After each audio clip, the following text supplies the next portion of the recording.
بسم اللہ الرحمن الرحیم الحمد للہ الذی زین سماء الدنیا بالشمس والقمر بمحمد وعلی خیر البشر وبالنجوم الباہرۃ من آلہما احد عشر صلوات اللہ علیہما ما لاہ نجم وظہر ولعنۃ اللہ علی من تولی عنہم وکفر اما بعد فقال مولانا امیر المؤمنین صلوات اللہ وسلامہ علیہ من کفارات الذنوب العظام اغاثۃ الملہوف۔ ناظرین گرامی، جس کلمے کو لے کر آپ کے سامنے آج حاضر ہوئے ہیں، اس کلمے میں ایک انتہائی قیمتی عمل کی گفتگو ہو رہی ہے۔ ایک ایسی بات کو ذکر کیا جا رہا ہے کہ ہر نیک طینت، ہر پاکیزہ طبیعت رکھنے والا انسان انسانیت کے ناطے ہی اس کام کو انجام دینا اپنے لیے ضروری سمجھے گا، اور مولا متقیان نے اس عمل کا سب سے بڑا فائدہ جو خود انسان کو پہنچتا ہے وہ اس کلمے میں ذکر کیا ہے۔ من کفارات الذنوب العظام، ذنوب عظام یعنی گناہان کبیرہ، جو بڑے گناہ ہیں ان کے لیے کفارہ بن جاتی ہے ایک چیز، اور وہ چیز یہ ہے کہ انسان کسی درد مند کی، انسان کسی پریشان حال کی فریاد رسی کرے، اس کی فریاد کو پہنچے، وتنفیس المکروب، کسی درد مند کے غم و غصے کو دوا کرے، اس کی مشکل کو آسان کرے، اس کی پریشانی کو دور کرے۔ میں اور آپ شاید اس عمل کی طرف بسا اوقات اس لیے متوجہ نہیں ہو پاتے کہ اپنی ہم لوگ بساط کو دیکھتے ہیں، مسئلہ سامنے والے کا بڑا ہے، پیسے میرے پاس کم ہیں، میں اس کی کیسے مدد کر سکتا ہوں، یا مثال کے طور پر بہت ساری ایسی مشکلات ہوتی ہیں جہاں پہ مجھ سے کچھ نہیں بن سکتا، تو میں اپنے آپ کو وہاں پر لاچار یا بیچارہ تصور کرتے ہوئے آگے بڑھنے کی کوشش ہی نہیں کر سکتا کہ میں کیا کر سکتا ہوں۔ لیکن مولا متقیان نے اس جملے میں ہمیں ترغیب دلائی ہے کہ آگے بڑھو، اپنے گناہوں پر اگر پردہ ڈلوانا چاہتے ہو، تمہارے گناہوں کے لیے اگر چاہتے ہو کہ خدا کی طرف سے کفارہ ہو، کفارے کا مطلب وہ چیز جو گناہوں کو چھپا دے، جو تمہیں لوگوں کی نگاہوں میں عزیز بنا کے رکھے۔ خدا ستار العیوب ہے، لیکن اس نے کچھ ایسے اعمال بھی بتائے ہیں جو کہ ستر عیب کا باعث بنتے ہیں، ان میں سے ایک عمل ہے اغاثۃ الملہوف۔ اب یہ کہ اس مشکل کو بھی خود معصومین علیہم السلام نے آسان کر دیا کہ کیسے ہم لوگ ہر کسی کی مدد کر سکتے ہیں،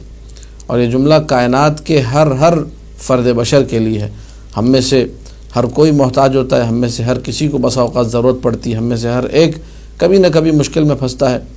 تو ایسے لوگ جو ہماری مدد کرتے ہیں، ہم ذرا اس لمحے کو اپنے اوپر رکھ کر سوچیں کہ ہم کیسے ان کے لیے دعا کرتے ہیں، ہم کیسے ان کو نیک الفاظ میں یاد کرتے ہیں، ہم کیسے ان کو اچھی طریقے سے اپنی دعاؤں میں یاد رکھتے ہیں۔ مولا متقیان فرما رہے ہیں کہ من کفارات الذنوب العظام، گناہان کبیرہ کے کفارے میں یہ چیز شمار ہوتی ہے اغاثۃ الملہوف والتنفیس عن المکروب، کہ انسان کسی درد مند کی مدد کرے، کسی درد مند کے غم و غصے کو دور کرے، اس کے لیے آسانی پیدا کرے۔ ایک طریقہ جو معصومین علیہم السلام نے بیان کیا ہے کہ انسان کس طریقے سے مدد کر سکتا ہے جب کہ اس کی جیب سے کسی پیسے کا کوئی خرچہ نہ ہو، اس کی جیب سے کچھ نہ جائے۔ اور جیب سے کچھ نہ جائے کا مطلب یہ نہیں ہے کہ میں آپ کو ترغیب دوں کہ آپ جیب سے کچھ بھی نہ نکالیں، نہیں، جہاں جیب سے نکالنا ہے وہاں ضرور جیب سے نکالیے، لیکن بسا اوقات کچھ نہیں ہوتا ہے انسان کے پاس، دل بہت چاہ رہا ہوتا ہے، تمام وجود سے انسان تڑپ رہا ہوتا ہے کہ کاش میں یہاں کچھ کر سکتا، لیکن یہ کہ اس کے پاس کچھ کرنے کو نہیں ہے۔ تو مولا یہاں پر ایک بہترین مشورہ دیتے، نبی اکرم صلی اللہ علیہ وآلہ وسلم کا فرمان گرامی ہے، اور کتاب کا حوالہ ہے اعلام الدین فی صفات المؤمنین، دیلمی صاحب کی کتاب ہے، وہاں میں نے یہ روایت پڑھی۔ من سرہ ان ینفس اللہ کربتہ، جو یہ چاہتا ہے کہ میرے غم دور ہوں، میری پریشانیاں دور ہوں، میرے لیے آسانیاں ہوں جب میں مشکل میں پھنسوں، فلییسر علی مؤمن، تو یہ کسی اور مومن کی مشکل کو آسان کرے۔ ہم میں سے بہت سارے لوگ ایسے ہیں جو خود مشکلات میں گرفتار ہیں، مشکلات سے بچنے کا اور آسان طریقے سے نکلنے کا ایک حل یہ ہے تم اپنے سے کم کمتر جس کو سمجھ سکتے ہو کہ اس کی مشکل مجھ سے کم ہے اور میں حل کر سکتا ہوں، کسی اور مومن کی مشکل کو آسان کرو۔ اب یہ نسخہ جو آپ کی خدمت میں عرض کرنا ہے آج کی اس گفتگو میں، وَلْيَدْعُ لَهُ، اس میں پیسہ نہیں جا رہا، لیکن اغاثۃ الملہوف کی بہترین عملی ایک مثال ہو گئی کہ آپ کو پتہ چلا ایک مومن مشکل میں ہے، آپ فوراً 2 رکعت نماز پڑھتے ہیں اور اس کے لیے ہاتھ اٹھا کر دعا کرتے ہیں کہ بار اللہ اس کی مشکل کو آسان کر دیں۔ یہ جو اہتمام ہے یہ خود اغاثۃ الملہوف ہے۔ اسی لیے بعض روایات میں آیا ہے کہ الدعاء سلاح المؤمن، دعا مومن کا اسلحہ ہے، اور اس اسلحے کو استعمال کرنا اپنے مومن بھائی کی مدد کے لیے یہ خود عملی طور پر اغاثۃ الملہوف ہے کہ انسان کسی درد مند کی مدد کرے۔ اسی طریقے سے بعض روایات میں جو کہ معانی الاخبار میں تفصیلی روایت ہے، میں نے ایک ٹکڑا اٹھایا جو ہماری گفتگو سے مربوط ہے۔ معصوم کا ارشاد ہے من الذنوب التي تنزل البلاء، وہ گناہ جو کہ باعث بنتے ہیں کہ بلائیں نازل ہوں، یعنی بعض ہم لوگ ایسے گناہ کرتے ہیں کہ جس کی وجہ سے ہم لوگ خود مشکلات میں پھنس جاتے ہیں، بلاؤں میں گرفتار ہو جاتے ہیں۔ مولا فرماتے ترک اغاثۃ الملہوف، اگر درد مند کی تم نے مدد نہیں کی، کسی کو مشکل میں پھنسا دیکھا، میرا ہیڈیک نہیں ہے، یہ میرا درد سر نہیں ہے، یہ میری پریشانی نہیں ہے، یہ کہہ کر تم پیچھے ہٹ گئے، کل کو خدا تمہیں مشکل میں گرفتار کر دے گا تمہارے آگے نہ بڑھنے کی مدد۔ کیوں تم نے مدد نہیں کی تھی ایک مومن کی؟ کیوں مومن کو سہارا نہیں دیا تھا؟ تم سہارا دے سکتے تھے۔ اور آج کل کے اس نفسا نفسی کا جو دور ہے کہ ہر شخص اپنی سوچ اور اپنی فکر میں ہے کہ میرا کام نکل رہا ہے، کہتے ہیں جی بھائی گیو اینڈ ٹیک کی دنیا ہے، یہ لو اور دو، احترم تحترم، احترام کرو احترام کرواؤ۔ یہ جو سوچ ہے یہ سوچ اچھی نہیں ہے، شریعت نے ہمیں اس سے اوپر جا کر درس دیا۔ احترم تحترم، تحترم تو واجب سی چیز ہے کہ تم احترام کرو تو تمہارا احترام کیا جائے گا، تم اگر دو گے تو پھر ہم بھی تمہیں دیں گے، تم اگر عطا کرو گے ہم بھی تمہیں عطا کریں گے۔ یہ تو حل جزاء الاحسان الا الاحسان، یہ تو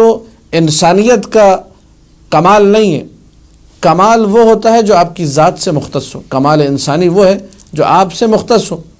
اگر آپ کے ساتھ اختصاص نہیں رکھتی یہ چیز تو یہ کمال نہیں ہے آپ کے لیے۔ کتے کو بھی اگر روٹی ڈالی جائے وہ بھی دم ہلاتا ہے۔ یہ جنبہ، یہ جو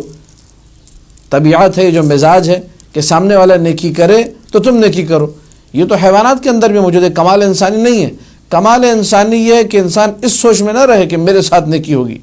اس سوچ میں رہے کہ میں سامنے والے کا مسئلہ حل کر دوں گا، اور یقیناً جب یہ سامنے والے کا مسئلہ حل کرے گا، ابھی ہم نے روایت پڑھی کہ اللہ اس کی مشکل کو آسان کرے گا، پھر ولو لوگ آگے نہ آئیں۔ اپنے مومن بھائی کی مشکل کو حل کیا، خداوند متعال خود آپ کی مشکل کو آسان کرے گا۔ علماء نے اس موضوع پہ بہت کام کیا، حتیٰ کہ سید ابن طاؤس نے پوری ایک کتاب لکھی ہے جس کتاب کا نام ہی اغاثۃ الملہوف ہے۔ دعا ہے خداوند متعال سے کہ ہم لوگوں کو اپنے معاشرے کے جو درد مند، پریشان حال، گرفتار افراد ہیں ان کی مدد کرنے کی توفیق عطا کرے، اور جس قدر ہو سکتا ہے اگر ہم لوگ کچھ نہیں بھی کر سکتے تو حد اقل کم سے کم یہ کہ ہم لوگ ہاتھ اٹھا کر 2 رکعت نماز پڑھنے کے بعد، 2 رکعت نماز کا میں اس لیے ذکر کر رہا ہوں کہ اس میں ایک اہتمام ہو جاتا ہے، وَإِلَّا بسا اوقات بے اہتمامی کی کیفیت میں اس نے کہا جی ہم آپ کے لیے دعا کریں گے، انشاءاللہ جی ٹیلی فون پہ کہتے ہیں ضرور دعا کریں گے، اس کے بعد ٹیلی فون ختم اور دعا بھی اسی ٹیلی فون کے اندر گم ہو کے ختم ہو جاتی ہے، کبھی بھی ہمیں یاد نہیں آتا کہ دعا کرنی ہے۔ تو اس 2 رکعت نماز میں ایک اہتمام ہوتا ہے کہ جی فلانا اپنے بھائی کی مشکل کے لیے پڑھ رہا ہوں۔ خداوند متعال ہمیں یہ توفیق دے کہ جب کوئی مومن پریشان حال ہو تو اس کی پریشانی کو دور کرنے کے لیے ہم لوگ 2 رکعت نماز پڑھیں اور اس کے بعد اس کے لیے دعا کریں، جس طریقے سے ایک عورت جو ہے مسجد کوفہ میں، جب مسجد کوفہ کے قرب و جوار میں جب گری تھی زمین پر، اس نے اٹھتے وقت کہا تھا لعن اللہ ظالمی کے یا فاطمۃ الزہرا، اور یہ خبر امام کو ملی تھی کہ اس کو لے جایا گیا، جیل میں ڈال دیا گیا، لے جا کے گرفتار کر لیا گیا، تو امام اپنے گھر سے مسجد گئے۔ یہ اہتمام ہے، یہ ایک مؤمنہ کی پریشانی کے لیے امام اپنے گھر سے نکلے، مسجد سہلہ گئے، مسجد سہلہ میں جا کر 2 رکعت نماز پڑھی، اس کے بعد اس کے لیے دعا کی اور کہا کہ بار اللہ میری مشکل کو آسان کر دے، یعنی دوسرے اپنے مومن بھائی کی مشکل کو اپنی مشکل سمجھنا۔ اور آج مقام امام جعفر صادق سلام اللہ علیہ اسی اغاثۃ الملہوف کی یادگار ہے کہ ایک درد مند کی پریشانی کو دور کرنے کے لیے، اس کو گرفتاری سے نکالنے کے لیے امام جعفر صادق نے 2 رکعت نماز پڑھ کے دعا کی تھی۔ یہ مقام ہے ہی مقام کا انما اغاثۃ الملہوف، مقام التنفیس عن المکروب۔ لوگ ساری دنیا آتی 2 رکعت نماز پڑھتے ہیں، کاش کہ اس مطلب کو سمجھے کہ 2 رکعت نماز پڑھی کیوں گئی تھی، اور اس کے بعد دعا کیا کی گئی تھی، انشاءاللہ خداوند متعال ہم سب کو یہ توفیق دے گا اور ہمیں یہ کامیابی دے گا کہ اس طریقے سے ہم لوگ مدد کریں مومن کی اور اپنی مشکلات کو بھی آسان کریں۔ وآخر دعوانا ان الحمد للہ رب العالمین۔